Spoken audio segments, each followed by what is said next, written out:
शहर से दूर एक छोटे से गांव में एक पुराना और सुनसान घर खड़ा था। लोग कहते थे कि इस घर में भूतों का वास है कि दीवारें टूटी फूटी और खिड़कियां जैसे तैसे लटकी हुई थीं।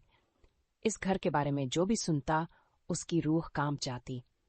एक दिन राहुल और स्नेहा नामक एक युवा जोड़ा गांव में आए और उन्होंने उस घर को खरीदने का निर्णय लिया।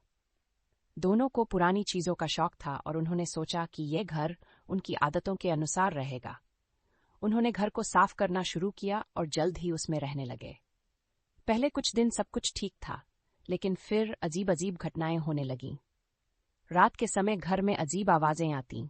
कभी बर्तन खड़कते, कभी दरवाजे खुद ब खुद खुलते और बंद होते।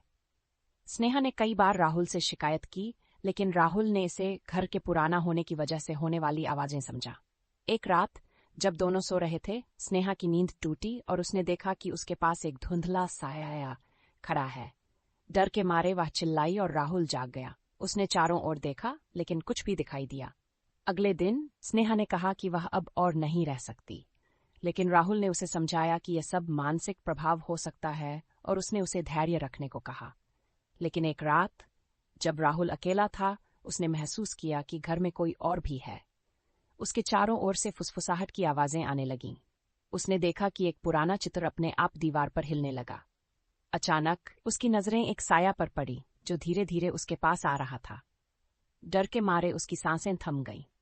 उसने चुपचाप चित्र के पीछे छिपने की कोशिश की, लेकिन साया उसके करीब पहुंच चुका था।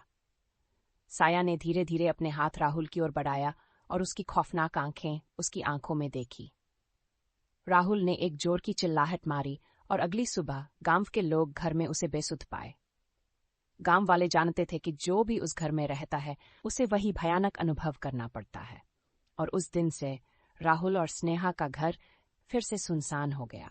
लोग अब भी उस घर के सामने से गुजरते हुए कांपते हैं, मानो उस घर की अंधेरी रहस्यमय शक्तियों से बचने की कोशिश कर रहे हों।